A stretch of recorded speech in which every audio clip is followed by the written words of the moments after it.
Hi there, this is Josh from Literary Gladiators, and today I am here with the first of 6 book hauls for this week. This week I'm going to talk about 6 bookstore visits that I made during the month of June. And the very first one is a bookstore that is new to me. And I really enjoyed my visit. I got a lot during that visit, and that was to a bookstore called Bookmarked in Whiting, which I'm so happy that there is another bookstore in Ocean County. Ocean County definitely needs more. And I really had myself a time. I got myself a total of 18 books. And the very first book that I got was Without Precedent. Chief Justice John Marshall and His Times, which is a biography written by Joel Richard Paul. I made mention in one of my book reviews on Goodreads that I would like to read more books about Supreme Court justices, and I feel that there needs to be more books about Supreme Court justices. There's quite a few on Antonin Scalia and Ruth Bader Ginsburg. Sonia Sotomayor wrote an autobiography or a memoir. There really is nothing out there aside from a little, small little thin thing about Elena Kagan. And as far I was looking for a book on Samuel Alito, and I got a book called Alito Dissents, which is about cases where he dissented or wrote the dissension. And I just finished a book, which was a biography written by Andrew Peyton Thomas about Clarence Thomas, but no relation. But John Marshall was appointed by John Adams to be the Chief Justice, and he served for over 30 years, and he is very prominent for his role on the court.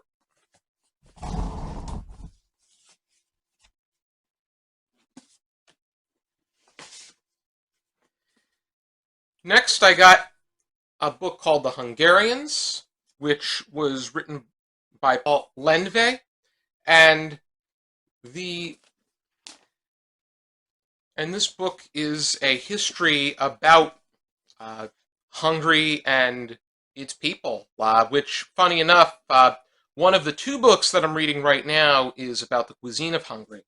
Perhaps following up with something like this would be quite a nice idea, but we'll have to see if that's where things take me. I got Legends and Lures of the American Indians, edited by Terry Hardin. I own a collection that was published by Pantheon Books about American Indian myths and legends, and I would like to see if this is identical, different. I think it's worth looking into because I think that each collection offers something different. This is a book of this nature is something I've been really looking for, and I'm really happy to see that Bookmarked had it. This is the complete poems of Carl Sandburg. We went over The People, Yes, earlier in our 14th season, but now here I have I have a hold of everything that Carl Sandburg has written in one collection, and I really like being able to find collections of this nature. I have one for Robert Frost, Wallace Stevens, Emily Dickinson, Anne Sexton, Elizabeth Bishop, Langston Hughes, and quite a few of them. Allen Ginsberg. I have Seamus Heaney's up until 1995. I like having complete collections because then it is up to me, the reader, to determine what is their best work, because it's a very subjective thing to say. There are experts that can say what is the best Carl Sandburg poem is blank. I might not think that.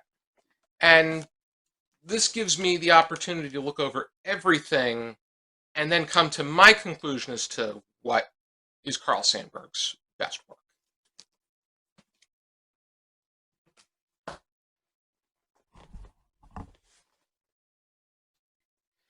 Next, I got a collection of Bentley Little's short stories, and it's just called The Collection.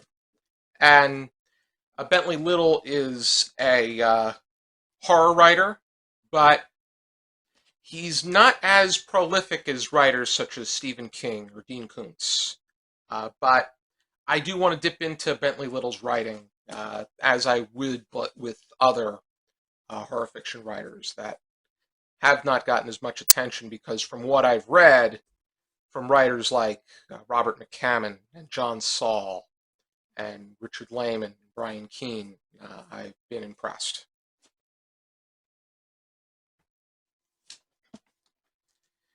Next, I got a book called Ireland by Frank Delaney. This is an historical fiction account. It's very much in the tone of something that James A. Michener or Edward Rutherford would write. And Delaney talks about the history and the people of Ireland.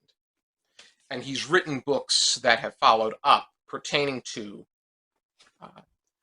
these people. Here is Stories from Modern Russia, edited by C.P. Snow and Pamela Hansford Johnson. This is a collection of 6 works of Russian literature. They are short works, but I'm definitely inclined to read more about what Russian writers, especially those that are overlooked, have to offer. I think that having collections of these are very important, especially when the entire world has access to it. Next, I got Julio Cortazar, which this is Blow Up and Other Stories. Julio Cortazar wrote a short story that we went over on our channel, or Cortazar. We went over The Night Face Up with Professor Frank Argoti Frere when he made a guest appearance. This is a piece that he teaches to his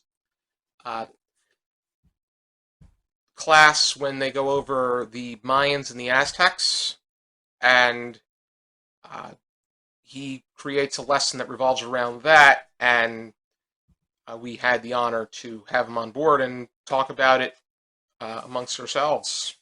And I do want to read more from Cortazar.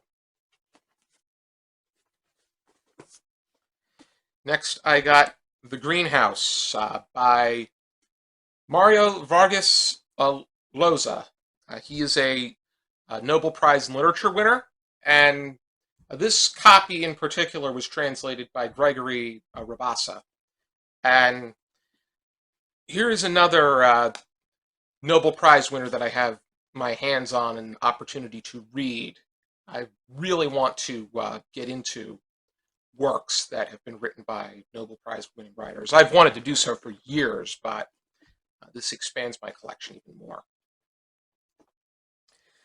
And on the topic of other prizes, I also wanted to incorporate BookTube Prize winners, or BookTube Prize nominees, which makes it even more extensive. This is also a Booker Prize winner from 2018, and that is Milkman by Anna Burns.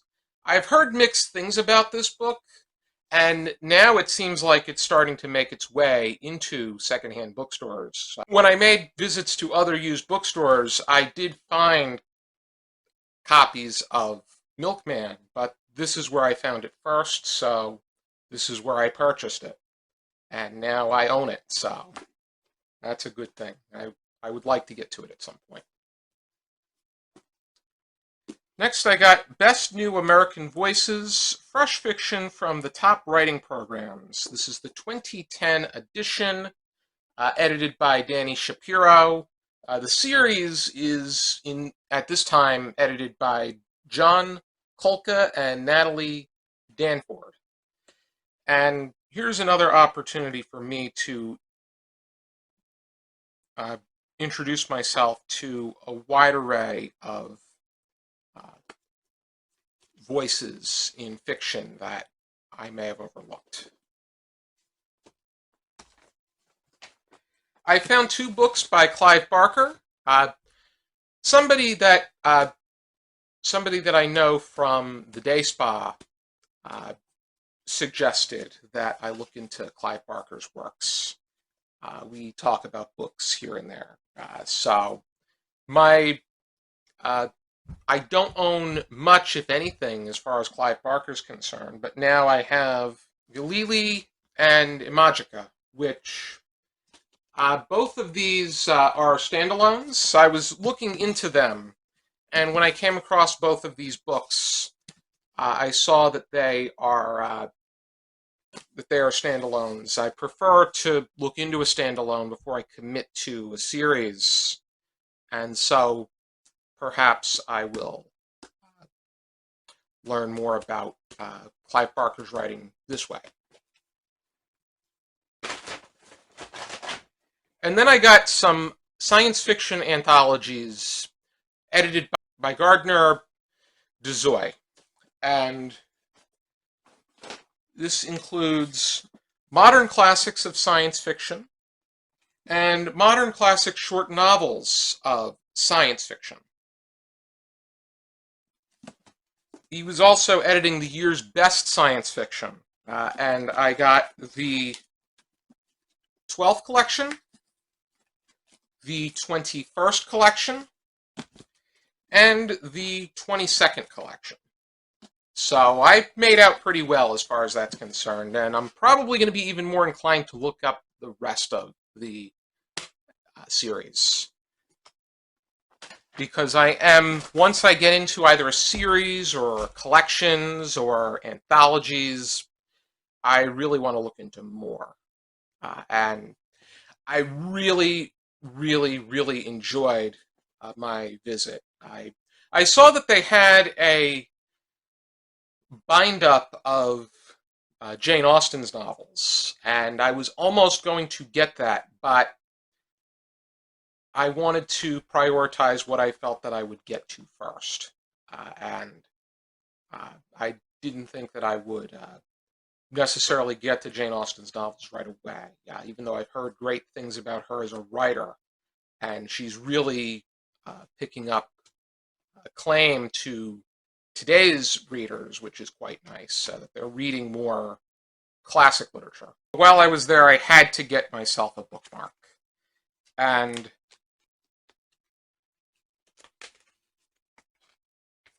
they had some nice looking bookmarks, and here is an Alice's Adventures in Wonderland themed bookmark that says, "We're all mad here," and I just think that Alice's Adventures in Wonderland and Through the Looking Glass were just brilliant pieces that really speak a lot about humanity.